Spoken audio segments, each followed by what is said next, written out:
One of the things you've heard me say many times on the show, if you've been watching or listening for any period of time, is that we are just genuinely really bad at predicting recessions. Some people have been predicting a recession for the last 5 years. Some have been saying it's 6 months away. Others, it's 12 months away. Others, it's 18 months away. And we're really just terrible at predicting when the next recession is going to be. But one of the things we do know is that we are one day closer today than we were yesterday to the next recession. That's just sort of a reality, unless you believe that something so fundamental has changed that there will never be a recession again. And if you're making that case, well, I'd love to hear why that's what you believe. Number two, we do know that there are certain signals that we can look at that will tell us whether we are imminently closer to a recession. We're still not very good at predicting the future state of the economy at any particular point in time, but we actually increasingly have indicators that suggest we are getting closer and closer to the next recession. The latest being that the yield curve has inverted. If you have no idea what that means, fear not.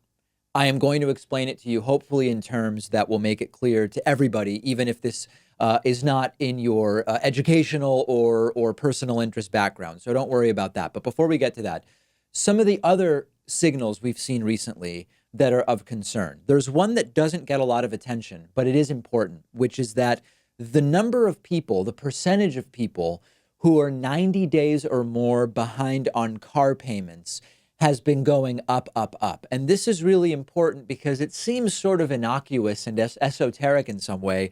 90 plus days behind on car payments. What does that tell us about the state of the economy?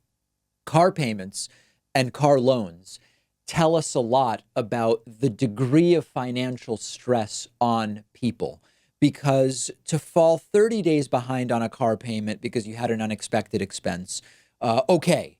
To fall 60 days behind, okay. But when people become 90 or more days behind on car payments, cars that they presumably need to get to work and earn money, that they need to get their kids to school or whatever else the case may be, that starts to be a red flag about the personal financial situation of many, many people in the United States. That's been a red flag. Number two, the stock market erraticism as a result of Donald Trump's trade war, including basically the markets being back down to where we were a year and a half ago, does not bode particularly well for the future of the economy. And then now, yesterday, the yield curve has inverted. What does that mean and why do we care? If you don't understand it, it's hard to see it as a red alert. So let's try to dig into it so we can all understand what I'm talking about.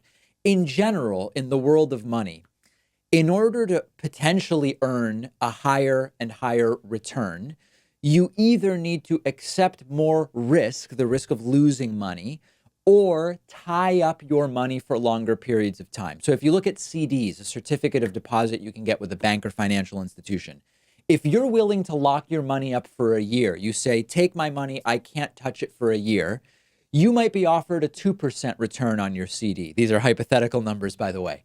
But if you're willing to say, I will lock my money up for 2 years, you can, in principle, earn a higher return. Maybe it's a 3% return instead of a 2% return because you're giving up access to the money for a longer period of time.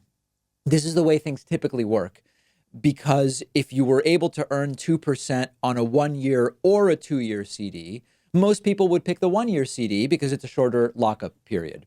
So along the same lines, normally when you look at the 10-year US Treasury bond, the interest rate yield on that is higher than the yield on the 2 year US Treasury bond, basically for the same reasons that I just discussed. There's now been an inversion of the yield curve where the 10-year US Treasury bond, briefly, and this fluctuates all the time, had a lower yield than the 2 year bond. This is a marker with a very strong correlation to recessions. If you look at the last 7 recessions going back to 1969, all 7 were preceded by the 10-year bond yield dropping below the 2-year bond yield. And as you might remember, the Fed recently lowered rates with the idea in part of keeping the 10-year bond yielding more than the 2-year US Treasury bond.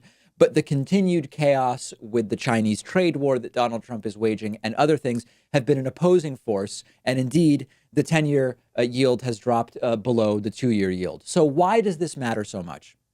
The 10-year Treasury bond is considered a very reliable safe haven for investor money. The 10-year bond, if you believe in the general future stability of the economy, is a very safe place to put money. When the 10-year bond yields less than the 2-year bond, it signals that there is a very negative outlook about the future of the economy in the next few years. Why? Because investors are so scared about the 2-year outlook that they prefer to take the guaranteed return on the 10-year bond, even if it's less, to such a degree that it ends up bidding down the yield because it is seen as safer and more favorable for traders and for markets and for the economy. And it effectively creates a feedback loop where, because of the lower yield, banks become less willing to lend money, which further causes an economic slowdown. And like much of this stuff, these feedback loops go on and on and on, and who knows where they stop. So understand a few things. Number one, none of this changes that the economy doesn't work for tens of millions of people in the United States, maybe even hundreds of millions.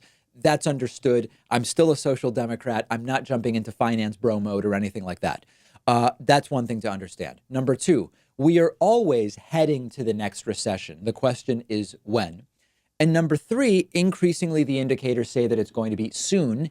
And we actually know of specific Trump policy that's pushing us closer. Think back to 2012.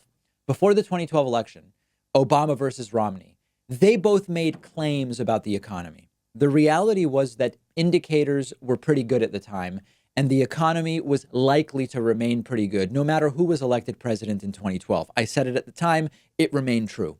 We now actually have White House policy that is specifically precipitating the next recession, led by the disastrous trade war.